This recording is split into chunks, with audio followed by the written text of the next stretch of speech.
నమస్తే తెలుగువారి మన సాక్షి న్యూస్ కి స్వాగతం. నేను AI anchor Indira. Weather report ఇప్పుడు చూద్దాం. దేశవ్యాప్తంగా ఎండలు మండిపోతున్నాయి. భానుడు సుర్రుమంటున్నాడు. దాదాపు అన్ని రాష్ట్రాల్లో 35 డిగ్రీలకు పైగా ఉష్ణోగ్రతలు నమోదవుతున్నాయి. ఎండ వేడి ఉక్కపోతతో జనాలు అల్లాడిపోతున్నారు. అయితే తెలుగు రాష్ట్రాల్లో మాత్రం విచిత్ర వాతావరణం కనిపిస్తోంది.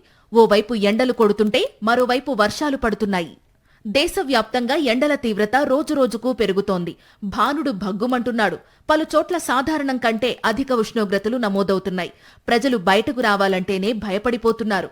ముఖ్యంగా వృద్ధులు, చిన్నపిల్లలు ఇళ్లకే పరిమితమవుతున్నారు.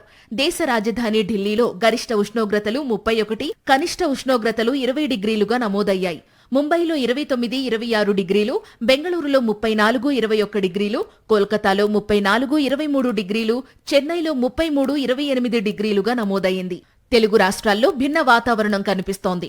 ఓవైపు ఎండలు కొడుతుంటే మరోవైపు వర్షాలు పడుతున్నాయి. అప్పటి వరకు ఎండకు ఎండిన జనాలు కాసేపటికే వర్షానికి తడిసి ముద్దవుతున్నారు. రానున్న 2 రోజులు రాష్ట్రంలో భిన్న వాతావరణ పరిస్థితులు నెలకొన్నాయి. హైదరాబాద్లో గరిష్ట ఉష్ణోగ్రతలు 35, కనిష్ట ఉష్ణోగ్రతలు 23 డిగ్రీలు, వరంగల్లో 37, 25, కరీంనగర్లో 36, 23 డిగ్రీలుగా నమోదయ్యాయి. విజయవాడలో గరిష్టం 37, కనిష్టం 27 డిగ్రీలు, వైజాగ్లో 29, 27 డిగ్రీలు, కర్నూలులో 39, 26 డిగ్రీలుగా రికార్డయ్యాయి. తిరుపతిలో 37, 25 డిగ్రీలు, రాజమండ్రిలో 36, 26 డిగ్రీలుగా రికార్డయ్యాయి. రానున్న 2 రోజుల్లో శ్రీకాకుళం, విజయనగరం, పార్వతీపురం మన్యం, అల్లూరి సీతారామరాజు, తూర్పుగోదావరి, పశ్చిమ గోదావరి జిల్లాల్లోని కొన్ని ప్రాంతాల్లో పిడుగులతో కూడిన మోస్తరు వర్షాలు కురిసే అవకాశం ఉంది.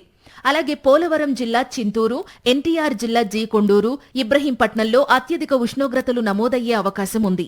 ఇవి ఈ రోజు వెదర్ అప్డేట్స్. చూస్తూనే ఉండండి సాక్షి న్యూస్.